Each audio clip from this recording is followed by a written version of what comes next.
ईद के दिन सुबह मिठाई बनाने के लिए मां फातिमा रद अल्लाह अन्हा बहुत ही मसरूफ थी। आटा गूंथने और दीगर तैयारियों में लगी हुई थी, क्योंकि सुबह ही सारे काम पूरे करने थे। दूसरी तरफ 810 साल के मासूम से दो भाई अपना खेल छोड़कर मां के पास आ गए। उनके मासूम लहजे में एक सवाल था, अम्मा तुम्हें याद नहीं, आज ईद है, जरा बाहर आकर देखो तो सही।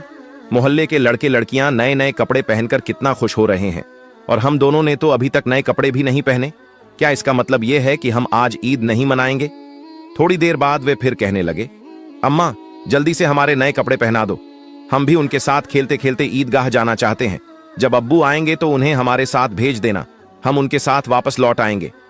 मां ने बच्चों के सिर पर मोहब्बत भरा हाथ फेरा, उनके माथे को चूमा और बोली, अभी ईदगाह जाने में काफी वक्त है बेटा, तुम लोग बाहर जाकर थोड़ा घूम फिरा हो, फिर मैं तुम्हें नए कपड़े पहना दूंगी। हो सकता है तब तक तुम्हारे अब्बू भी आ जाएं, शायद वह तुम्हारे लिए नए कपड़े लेकर आए, तब मैं तुम्हें नए कपड़े पहना दूंगी और तुम अपने अब्बू के साथ ईदगाह चले जाना। अब जाओ बेटा, बाहर जाकर थोड़ा खेलो, इस बीच मैं अपने काम निपटा लूं। दोनों भाई बोले, जी अम्मा।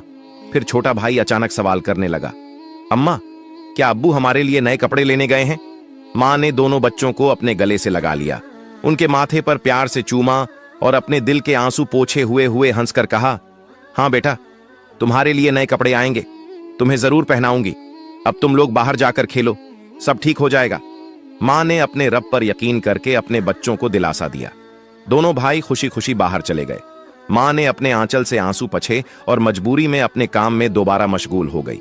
कुछ देर बाद दोनों भाई फिर रोते हुए घर लौट आए। उन्होंने कहा, अम्मा वे लोग हमें अपने नए कपड़े दिखाकर चिढ़ा रहे हैं। वे कहते हैं, देखो तुम्हारे पास हमारे जैसे नए कपड़े नहीं हैं, अगर होते तो तुम इन्हें जरूर पहनते। वे कहते हैं कि हमारे अब्बू कैसे हैं, जो ईद के दिन भी हमारे लिए नए कपड़े नहीं लाए।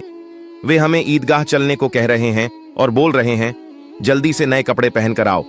अगर आना है वे खजूर के पेड़ के नीचे खड़े हैं और तब तक हमारा इंतजार करेंगे, जब तक हम नए कपड़े पहनकर उनके साथ ना चले। अम्मा अब्बू अभी तक क्यों नहीं आए? अम्मी हमें जल्दी से नए कपड़े पहना दो ताकि हम आपके साथ ईदगाह जा सकें। मासूम बच्चों की इस गुजारिश को सुनकर अम्मी अपने जज्बातों पर काबू नहीं रख सकी। आंसू रोकना उनके लिए बड़ा मुश्किल हो गया, लेकिन बच्चे अम्मी को मजबूती से गले लगाकर खामोशी से उनकी ओर देख रहे थे। सब्र खो चुकी अम्मी अपने बच्चों को अपने सीने से लगाकर सिसक सिसक कर रोने लगी।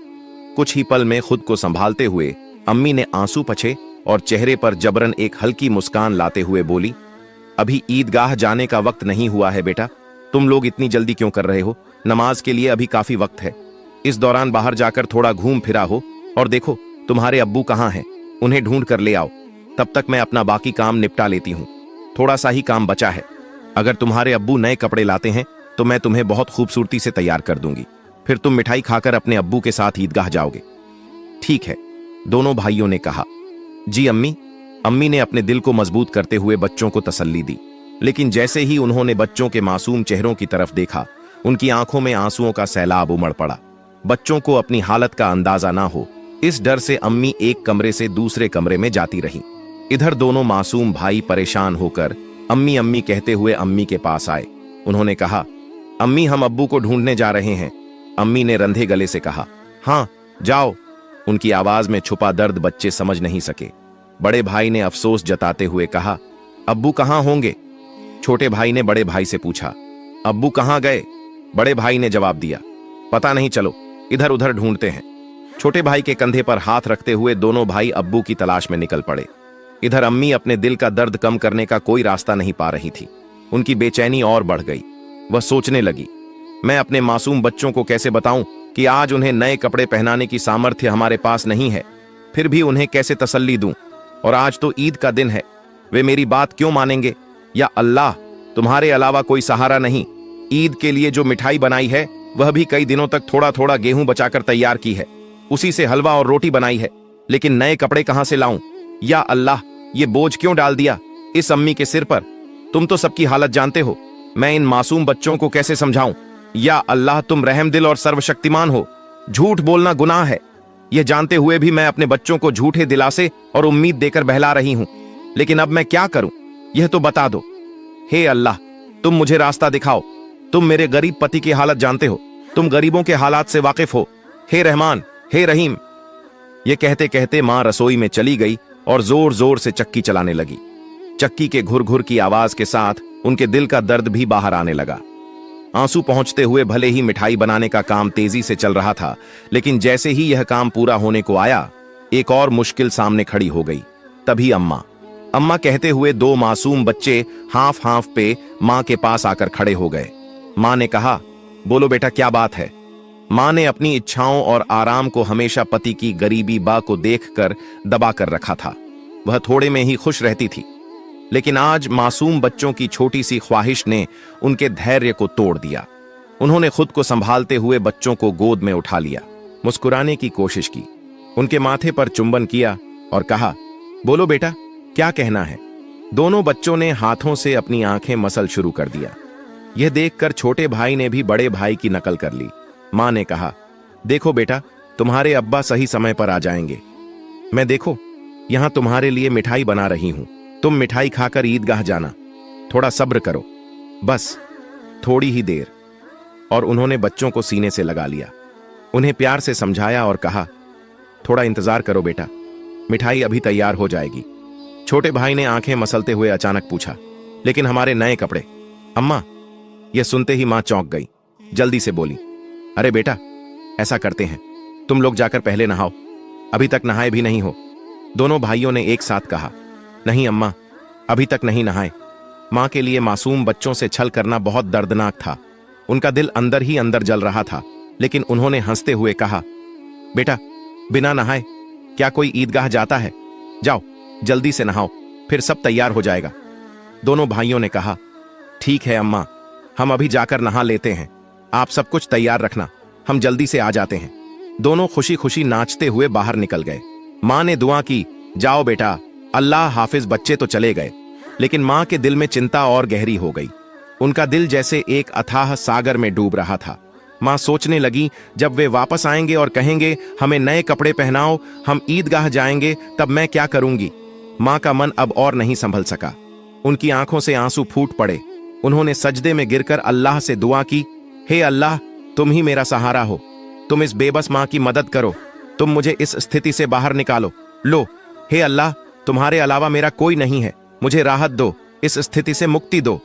इसके बाद मां किसी उन्मादी की तरह बोलने लगी, हे अल्लाह, तुम तो बच्चों की मां का दिल समझते हो। 3 बार इन मासूम नासमझ बच्चों को बहला फुसलाकर मैंने किसी तरह संभाल लिया, लेकिन अब क्या करूं, अब क्या कहूं? तुम ही मुझे रास्ता दिखाओ। हे अल्लाह, तुम ही मुझे सहारा दो, तुम सर्वशक्तिमान हो, तुम सब कर सकते हो। फिर उन्होंने जोर से चिल्लाते हुए कहा, तुम सब कर सकते हो, अल्लाह, तुम सब कर सकते हो। उधर नहाने के बाद दोनों भाई खुशी खुशी हाथ में हाथ डाले घर की ओर चल पड़े। कुछ ही देर में दोनों भाई हंसते खेलते घर पहुंचे और जोर से आवाज देने लगे, अम्मा, अम्मा, हम आ गए, अम्मा। लेकिन मां की ओर से कोई जवाब नहीं आया। छोटा भाई बड़ी मासूमियत से अपने बड़े भाई की ओर देखने लगा और पूछा, भैया, मां बोल क्यों नहीं रही है? क्या मां सो रही हैं? बड़ा भाई छोटे भाई को अपनी बाहों में लेकर उसे दिलासा देने लगा, रुको, मैं देखता हूं। जैसे ही बड़ा भाई मां को जगाने के लिए हाथ बढ़ाने वाला था, उसी समय दरवाजे पर जोर से खटखटाने की आवाज आई। बड़े भाई ने डरते हुए पूछा, कौन है? बाहर से कोई जवाब नहीं आया। दोनों भाई चकित होकर एक दूसरे की ओर देखने लगे। छोटा भाई डर के मारे बड़े भाई से चिपक गया। तभी फिर से दरवाजे पर जोर से खटखटाने की आवाज हुई। डर और घबराहट से दोनों भाई चिल्ला पड़े, अम्मा, अम्मा, बाहर कौन है? लेकिन मां की ओर से कोई आवाज नहीं आई। फिर दरवाजे पर खटखटाने की आवाज के साथ कुछ भारी खड़खड़ की आवाज सुनाई दी। दोनों भाई डर गए। उन्हें पता था कि अगर कोई रिश्तेदार, परिवार का सदस्य या पड़ोसी घर पर आता है तो वह हमेशा सलाम करता है, लेकिन यह सब कुछ उल्टा हो रहा था। बड़े भाई ने छोटे भाई को और कसकर गले लगाते हुए कहा, मुझे समझ नहीं आ रहा, यह क्या हो रहा है? मां भी कुछ बोल नहीं रही है।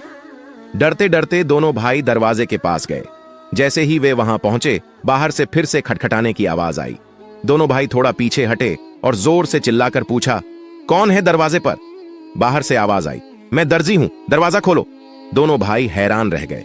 उन्होंने पूछा, दर्जी, आप यहां क्यों?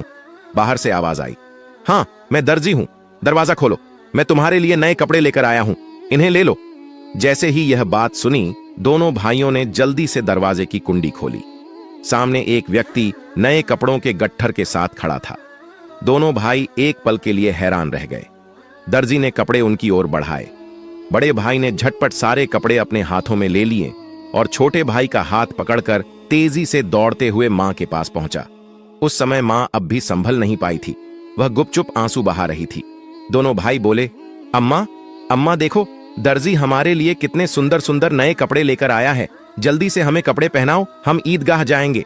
बड़े भाई की बात सुनते ही छोटा भाई भी चहक हुए बोला, हाँ अम्मा, जल्दी करो, अगर देर हो गई तो हमें नमाज का समय नहीं मिलेगा।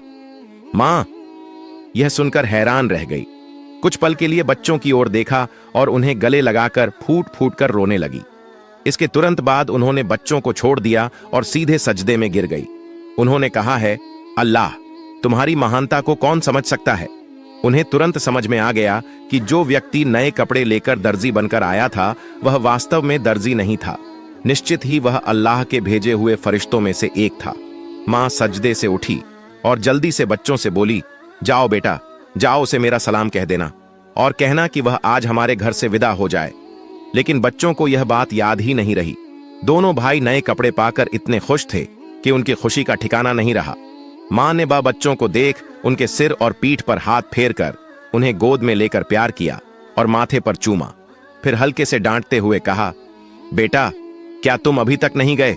दर्जी साहब को क्या लगेगा? वे सोचेंगे कि इस घर के लोग कितने बदतमीज हैं। मेहमान बाहर दरवाजे पर खड़ा है और तुम यहां मस्ती कर रहे हो। तुमने उसे भूल ही गए। यह तो बहुत बड़ा गलत व्यवहार है।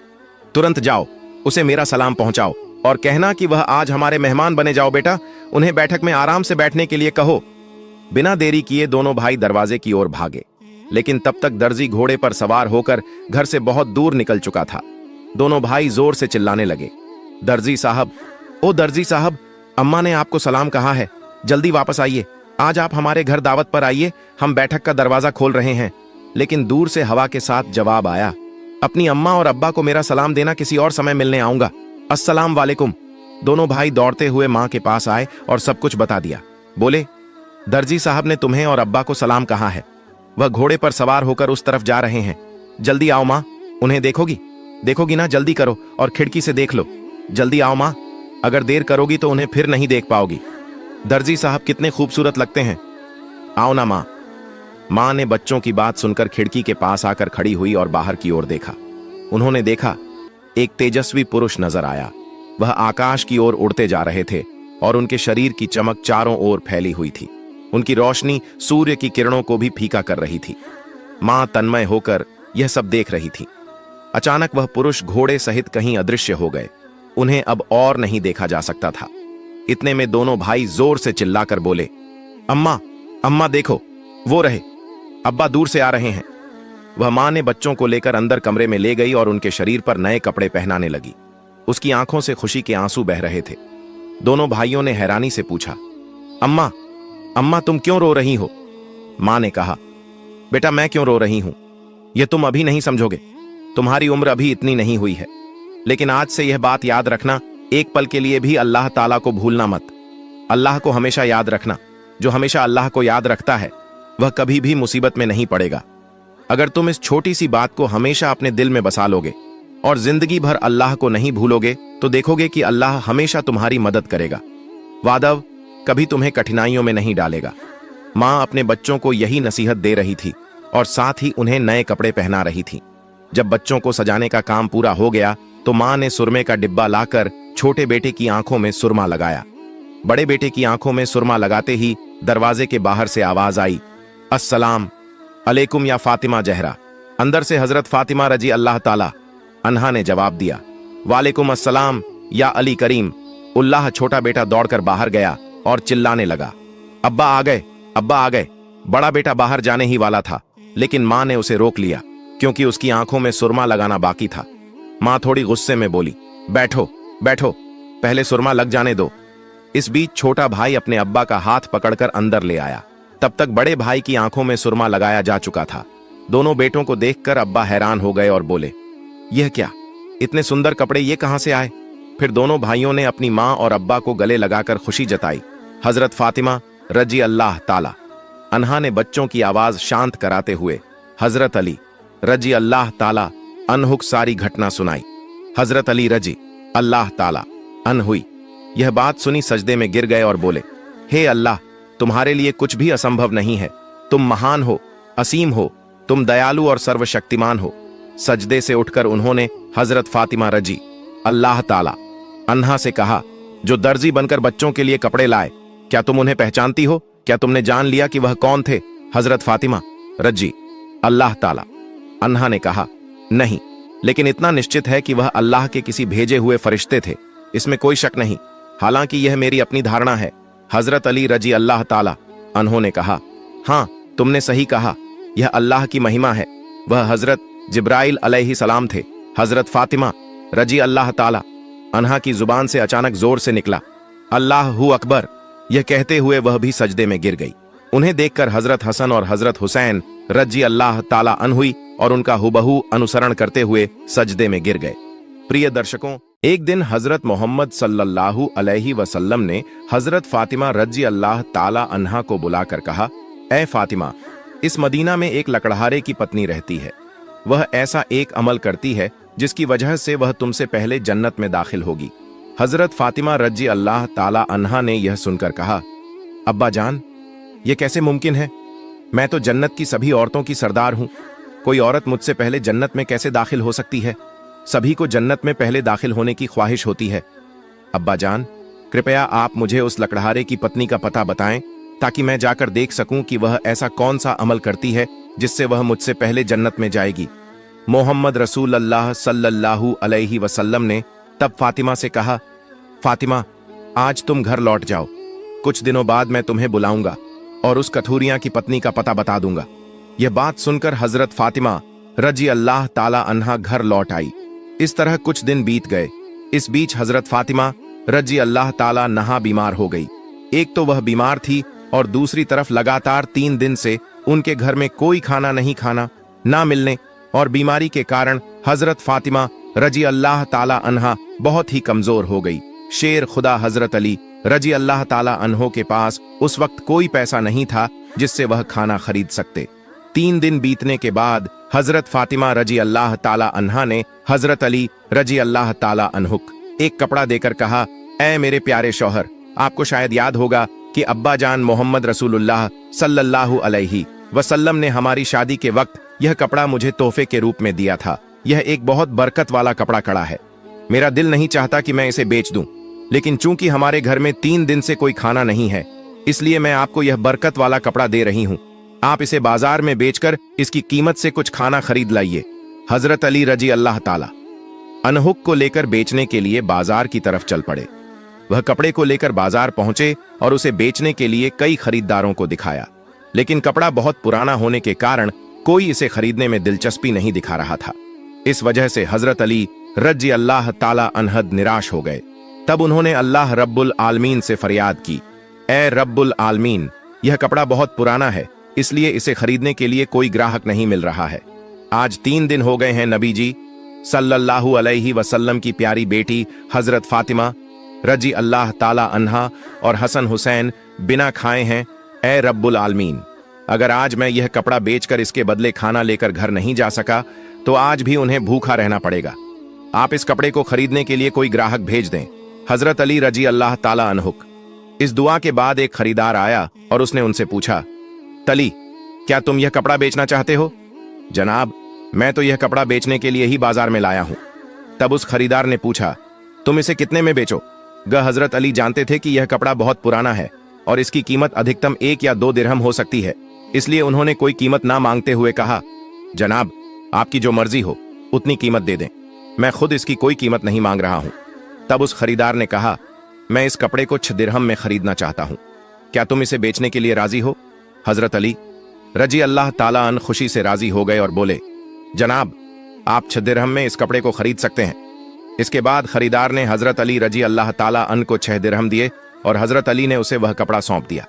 उधर अल्लाह रब्बुल आलमीन के कुछ फरिश्ते एक दूसरे फरिश्तों से कहने लगे, नबी जी सल्लल्लाहु अलैहि वसल्लम के सहाबा बहुत दानशी होते हैं, वे हर हाल में चाहे खुशी हो या तकलीफ दान करते हैं। यह सुनकर दूसरी टीम के फरिश्तों ने कहा, यह सही है कि अल्लाह के नबी के सहाबा दान करते हैं, लेकिन वे हर स्थिति में दान नहीं करते।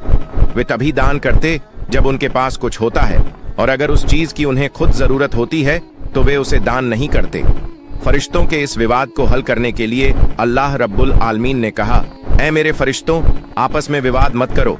इस बात की परीक्षा करने के लिए शेर खुदा अली के पास जाओ। उसने 6 दिरहम में एक कपड़ा बेचा है और उसे इन 6 दिरहम की बहुत जरूरत है। तुम अली से जाकर वहीं 6 दिरहम मांगो और देखो कि क्या वह तुम्हें देता है या नहीं। इससे तुम्हारा विवाद सुलझ जाएगा। अल्लाह रब्बुल आलमीन के इस निर्देश के बाद एक फरिश्ता फकीर के भेष में हजरत अली रजी अल्लाह ताला अन के पास पहुंचा। शेर खुदा हजरत अली रजी अल्लाह ताला अन उन 6 दिरहम से खाना खरीदने जा रहे थे। तभी फकीर के वेश में वह फरिश्ता आया और कहने लगा, ऐ अल्लाह के बंदे, मैं कई दिनों से भूखा हूं। लंबे समय से भूखे रहने की वजह से मेरे शरीर में जरा भी हरकत करने की ताकत नहीं बची है। मैं अल्लाह के वास्ते तुमसे कुछ मदद की दरख्वास्त करता हूं। अगर तुम्हारे पास कोई धन है तो कृपया मुझे वह दे दो, ताकि मैं उससे खाना खरीद कर अपनी भूख मिटा सकूं। फकीर की इस विनती को सुनकर हजरत अली रजी अल्लाह ताला अन सोचने लगे, ऐ अल्लाह, आज 3 दिनों से मेरी पत्नी और बच्चे भूखे हैं। 3 दिन बाद मेरी पत्नी फातिमा ने मुझे एक कपड़ा दिया ताकि उसे बेचकर मैं उनके लिए खाना खरीद कर लाऊं। लेकिन अब अल्लाह का एक असहाय बंदा मुझसे भीख मांग रहा है। अब मैं क्या करूं? क्या मैं अपनी पत्नी और बच्चों के लिए खाना खरीदूंगा कर देंगे? फिर उन्होंने सोचा, अल्लाह मेरा सर्वोत्तम संरक्षक है, इस फकीर को मैं 6 दिरहम दान कर देता हूं और फिर अल्लाह रब्बुल आलमीन मेरे लिए बेहतर व्यवस्था कर देंगे। फिर उन्होंने वह 6 दिरहम उस फकीर को दान कर दिए। इसके बाद हजरत अली बहुत चिंतित और परेशान मन से आगे बढ़ने लगे। इतने में एक व्यक्ति उनके सामने आया जो एक लाल घोड़ा लेकर आया था। उसने हजरत अली रजी अल्लाह ताला अन्न से कहा, हे शेर खुदा अली, क्या आप मुझसे यह लाल घोड़ा खरीदना चाहते हैं? तब हजरत अली रजी अल्लाह ताला अन्न ने कहा, मैं यह घोड़ा आपसे कैसे खरीदूंगा? मेरे पास तो कोई पैसा नहीं है। जब उस व्यक्ति ने कहा, या अली, मैं आपको यह घोड़ा उधार में बेच दूंगा, आप इसे लेकर व्यापार कीजिए और जब व्यापार में लाभ हो तो मुझे मेरी कीमत चुका दीजिए। हजरत अली रजला ताला अन्न ने सोचा, क्योंकि वह मुझे उधार में यह घोड़ा बेच रहा है तो इसे लेने में कोई समस्या नहीं होनी चाहिए। फिर हजरत अली रजी अल्लाह ताला अन्न ने पूछा, आप इस घोड़े की कीमत कितनी मांग रहे हैं? उस व्यक्ति ने कहा, मैं यह घोड़ा आपको 100 दिरहम में बेच रहा हूं। हजरत अली रजी अल्लाह ताला अन ने उस घोड़े को 100 दिरहम के बदले खरीद लिया। फिर वह उस घोड़े को बेचने के लिए बाजार में ले गए।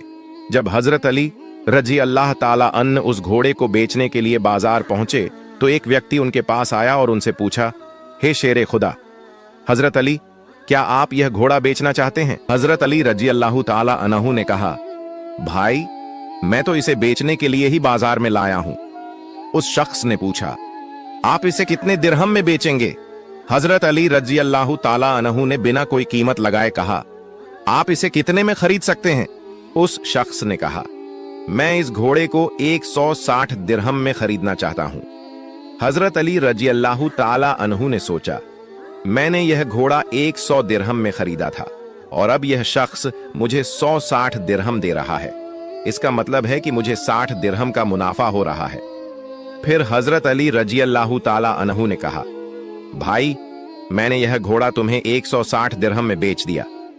उस शख्स ने 160 दिरहम देकर वह घोड़ा खरीद लिया। अब हजरत अली रजी अल्लाह ताला अन्हु के पास 60 दिरहम बच गए। उन्होंने 6 दिरहम अल्लाह की राह में सदका किए थे और अल्लाह रब्बुल इज्जत ने उनके इस सदके के बदले 10 गुना बढ़ाकर 60 दिरहम उन्हें वापस अता कर दिए। फिर हजरत अली रजी अल्लाह ताला अन्हु ने उन 60 दिरहम से बहुत सारा खाना खरीदा और घर की तरफ रवाना हुए। जब वह बहुत सारा खाना लेकर घर पहुंचे तो हजरत फातिमा रजी अल्लाह ताला अन्हा ने उनसे पूछा, ए अली, मैंने तुम्हें जो कपड़ा बेचने के लिए दिया था उसकी कीमत से तो इतना सारा खाना खरीदना मुमकिन नहीं है। फिर तुमने इतना सारा खाना खरीदने के लिए पैसे कहां से पाए? पहले मुझे यह बात बताओ, फिर तुम घर के अंदर आ सकते हो। हजरत अली रजी अल्लाह ताला अन्हु ने कहा, फातिमा, तुम अच्छी तरह जानती हो कि तुम्हारा शौहर अली कभी भी किसी गलत तरीके से पैसा नहीं कमाएगा। मैंने जो पैसा कमाया है वह पूरे तौर पर हलाल और जायज तरीके से कमाया है, इसमें तुम्हें शक करने की कोई जरूरत नहीं है। लेकिन हजरत फातिमा रजी अल्लाह ताला अन्हा इस बात को समझने के लिए तैयार नहीं हुई। इस वाक़े के कुछ दिन बाद नबी पाक सल्लल्लाहु अलैहि वसल्लम ने हजरत फातिमा रजी अल्लाह ताला अन्हा को अपने दरबार में बुलाया और फरमाया, ए फातिमा, क्या तुम्हें याद है कि मैंने कुछ दिन पहले तुमसे कहा था कि एक लकड़हारे की बीवी तुमसे पहले जन्नत में जाएगी? हजरत फातिमा रजी अल्लाह ताला अन्हा ने कहा, अब्बा जान, मुझे यह बात जरूर याद है। मैं उस लकड़हारे की बीवी से मिलने की बहुत ख्वाहिश रखती हूँ। अब मुझे उसका पता बता दीजिए ताकि मैं जाकर देख सकूं कि वह ऐसा कौन सा अमल करती है जिसकी वजह से वह मुझसे पहले जन्नत में दाखिल हो जाएगी। तब हजरत मोहम्मद सल्लल्लाहु अलैहि वसल्लम ने फरमाया, ऐ फातिमा, वह लकड़हारा और उसकी बीवी एक सुनसान जंगल में रहते हैं, तुम वहां जाकर उनसे मिल सकती हो। रसूलुल्लाह सल्लल्लाहु अलैहि वसल्लम से लकड़हारे की बीवी का पता मिलने के बाद हजरत फातिमा रजी अल्लाह ताला अन्हा मुलाकात के लिए रवाना हो गईं। जब वह लकड़हारे के घर पहुंची तो हजरत फातिमा रजी अल्लाह ताला अन्हा ने सलाम किया और पुकार कर कहा, क्या घर में कोई है? मैं नबी की बेटी फातिमा हूं, क्या मैं अंदर आ सकती हूं? अंदर से आवाज आई, मैं बहुत खुशकिस्मत हूं कि मेरे घर में नबी की बेटी आई है। आप बताइए कि आप मेरे घर आने का क्या कारण बताती हैं। तब हजरत फातिमा रजी अल्लाह ताला अन्हा ने कहा, मैं आपसे मिलना चाहती हूं, अल्लाह के वास्ते मुझे अंदर आने दें। लकड़हारे की बीवी ने कहा, ऐ अल्लाह के नबी की बेटी, आप तो जन्नत की सरदार हैं, आपसे मिलने की मेरी गहरी ख्वाहिश है, लेकिन फिर भी मैं आपको घर में आने की इजाजत नहीं दे सकती क्योंकि यह मेरे शौहर का घर है। मैं अपने शौहर से इजाजत लिए बिना किसी को भी घर में आने की इजाजत नहीं दे सकती, लेकिन आप कल आइए, मैं अपने शौहर से आपकी इजाजत ले लूंगी। अगर वह इजाजत देंगे तो मैं आपको घर में आने दूंगी। हजरत फातिमा रजी अल्लाह ताला अन्हा यह सुनकर वापस अपने घर लौट आई। अगले दिन जब वह फिर लकड़हारे की बीवी से मुलाकात के लिए घर से निकली तो हजरत हसन रजी अल्लाह ताला अन्हु ने उन्हें गले लगाते हुए कहा, अम्मी जान, आप कल कहां गई थीं? मैं आपको ढूंढ नहीं सका। अम्मी जान, जहां भी आप जा रही हैं मुझे भी अपने साथ ले चलें। हजरत फातिमा रजी अल्लाह ताला अन्हा ने अपने बड़े बेटे हजरत हसन रजी अल्लाह ताला अन्हु को अपने साथ ले लिया और लकड़हारे की बीवी के घर पहुंच गईं। फिर हजरत फातिमा रजी अल्लाह ताला अन्हा ने सलाम दिया और कहा, क्या घर में कोई है? मैं नबी की बेटी फातिमा हूं और मेरे साथ मेरा बड़ा बेटा हसन भी है, क्या मैं अंदर आ सकती हूं? अंदर से लकड़हारे की बीवी ने आवाज दी, ऐ नबी की बेटी फातिमा, आपसे मिलने की मेरी गहरी ख्वाहिश है। मैंने कल अपने शौहर से आपकी इजाजत ले ली थी, लेकिन आपने जो अपने बेटे हसन को साथ लाया है उसके बारे में मैंने अपने शौहर से इजाजत नहीं ली है, इसलिए मैं आपको तो अंदर आने की इजाजत दे सकती हूँ, लेकिन आपके बेटे हसन को नहीं। लेकिन आप कल आइए, मैं अपने शौहर से हसन के बारे में भी इजाजत लेकर रखूंगी। तब हजरत फातिमा रजी अल्लाह ताला अन्हा ने यह सुनकर दोबारा घर लौटने का इरादा किया। अगले दिन जब वह लकड़हारे की बीवी से मिलने के लिए फिर से निकलने वाली थीं, तो उनके छोटे बेटे हजरत हुसैन रजी अल्लाह ताला अन्हु ने उन्हें गले लगाते हुए कहा, अम्मी जान, आप 2 दिन से कहां जा रही हैं? मैं आपको नहीं ढूंढ पा रहा हूं, आज आप मुझे भी साथ ले चलें। हजरत फातिमा रजी अल्लाह ताला अन्हा ने फिर अपने दोनों बेटों हजरत हसन रजी अल्लाह ताला अन्हु और हजरत हुसैन रजी अल्लाह ताला अन्हु को अपने साथ लेकर दोबारा लकड़हारे के घर की तरफ रवाना हो गईं। बाहर से उन्होंने सलाम किया और पुकार कर कहा, क्या घर में कोई है? मैं नबी की बेटी फातिमा हूं और मेरे साथ मेरे दोनों बेटे हसन और हुसैन हैं। अंदर से लकड़हारे की बीवी ने आवाज दी, ऐ नबी की बेटी फातिमा, आपसे मिलने की मेरी गहरी ख्वाहिश है। कल मैंने आपके और आपके बड़े बेटे हसन के बारे में अपने शौहर से इजाजत ले ली थी, लेकिन आपके छोटे बेटे हुसैन के बारे में मैंने कोई इजाजत नहीं ली, इसलिए आज भी आप वापस जाएं और कल आइए, मैं अपने शौहर से आप तीनों के बारे में इजाजत ले लूंगी। लकड़हारे की बीवी की यह बात सुनकर हजरत फातिमा रजी अल्लाह ताला अन्हा दोबारा घर वापस लौट आईं। अगले दिन हजरत फातिमा रजी अल्लाह ताला अन्हा फिर से लकड़हारे की बीवी के घर आईं और इस बार लकड़हारे की बीवी ने उन्हें घर में दाखिल होने की इजाजत दे दी। जब हजरत फातिमा रजी अल्लाह ताला अन्हा घर में दाखिल हुईं, तो उन्होंने देखा कि लकड़हारे की बीवी बैठी हुई है और उसके पास एक लकड़ी, एक मोटी रस्सी और एक पानी का बर्तन रखा हुआ है।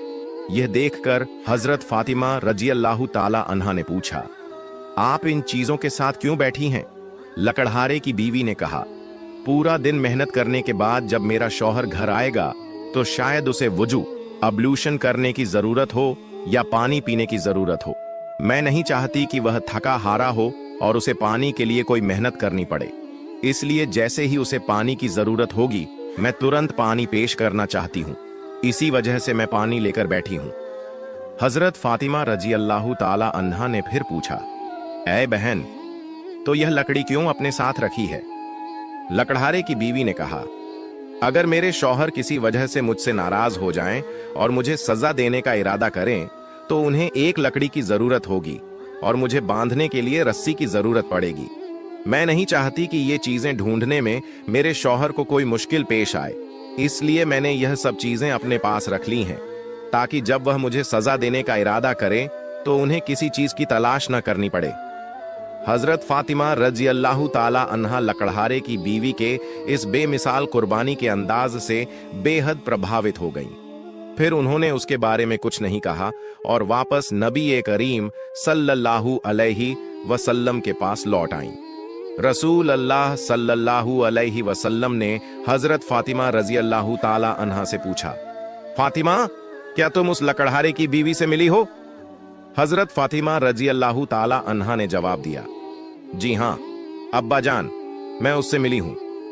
नबी करीम सल्लल्लाहु अलैहि वसल्लम ने पूछा, तुमने क्या देखा? हजरत फातिमा रजी अल्लाह ताला अन्हा ने कहा, वह औरत बहुत ही वफादार और अपने शौहर की पूरी खिदमतगार है। तब रसूल अल्लाह सल्लल्लाहु अलैहि वसल्लम ने फरमाया, फातिमा, तुम्हारे लिए उससे सीखने के लिए बहुत कुछ है। हजरत फातिमा रजी अल्लाह ताला अन्हा ने फिर पूछा, अब्बा जान, मैं उससे क्या सीख सकती हूँ और वह मुझसे पहले जन्नत में कैसे जा सकती है? कृपया इस बारे में मुझे समझाइए। नबी करीम सल्लल्लाहु अलैहि वसल्लम ने फरमाया, ऐ फातिमा, सुनो, कुछ दिन पहले तुमने अपने शौहर हजरत अली रजी अल्लाह ताला अन्हु को एक पुराना कपड़ा बेचने के लिए दिया था। हजरत अली रजी अल्लाह ताला अन्हु ने उस कपड़े को बेचकर तुम्हारे लिए बहुत सारा खाना लाया था, लेकिन तुमने शक किया कि हजरत अली ने यह सब चीजें जायज तरीके से कमाई हैं या नहीं। इसी वजह से तुमने अपने शौहर को घर में अंदर नहीं आने दिया और अलग अलग सवाल पूछकर उन्हें तकलीफत दी, जबकि तुम जानती थी कि तुम्हारे शौहर हजरत अली रजी अल्लाह ताला अन्हु कभी भी नाजायज तरीके से कमाई नहीं करते। ए फातिमा, जब तुमने हजरत अली रजी अल्लाह ताला अन्हु को वह कपड़ा बेचने के लिए दिया था तो हजरत अली उसके लिए कोई खरीदार नहीं ढूंढ पा रहे थे। फिर अल्लाह रब्बुल इज्जत ने अपने फरिश्ते जिब्राइल को भेजा ताकि वह उस कपड़े को खरीदें। अल्लाह के फरिश्ते जिब्राइल ने वह कपड़ा हजरत अली से 6 दिरहम के बदले खरीदा। फिर एक और फरिश्ता हजरत अली के पास आया और 4 दिरहम की भिक्षा मांगी। हजरत अली ने वह 6 दिरहम अल्लाह के रास्ते में सदका कर दिए। इसके बाद हजरत अली दिल में परेशान होकर घर वापस जा रहे थे कि फरिश्ता मिकाइल उनके पास आया और उन्हें एक लाल घोड़ा 100 दिरहम के बदले कर्ज पर बेचने के लिए दिया। हजरत अली वह घोड़ा लेकर बाजार में गए और वहां फरिश्ता इजराइल आया और हजरत अली से वह घोड़ा 160 दिरहम के बदले खरीद लिया।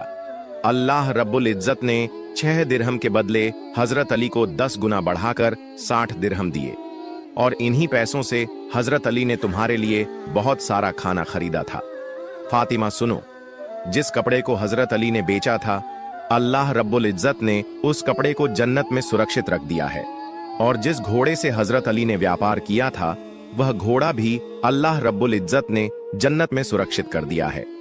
कल कयामत के दिन जब तुम जन्नत में दाखिल होगी तो तुम उस घोड़े पर सवार होगी और वह कपड़ा घोड़े की लगाम बनेगा और वह लगाम पकड़कर लकड़हारे की बीवी खड़ी होगी। वह पहले जन्नत में दाखिल होगी और तुम उसके बाद जन्नत में दाखिल होगी। लकड़हारे की बीवी को यह इज्जत सिर्फ उसके शौहर के लिए उसकी गैर मामूली मोहब्बत की वजह से मिली है। यह वाकया हजरत फातिमा रजी अल्लाह ताला अन्हा और हजरत अली रजी अल्लाह ताला अन्हु की बेमिसाल कुर्बानियों और अल्लाह की राह में दी जाने वाली मोहब्बत की निशानदेही करता है।